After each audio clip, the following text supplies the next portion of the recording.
নমস্কার, আমি ডক্টর সত্যব্রত সাহু। আমি আজকে আপনাকে লেপ্রোসি মানে কুষ্ঠ অথবা হানসেনস ডিজিজ উপরে বলবো।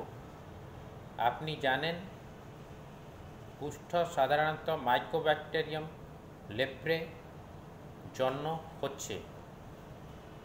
WHO গাইডলাইন হিসাবে মাল্টি ড্রাগ থেরাপি দেওয়া হয়।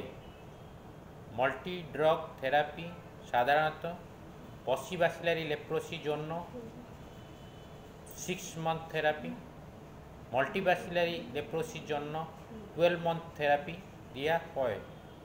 মাল্টি ড্রাগ থেরাপিতে সাধারণত রিফাম্পিসিন, ক্লোফাজিমিন, ড্যাপসন হয়। এই সব ঔষধ বিষয়ে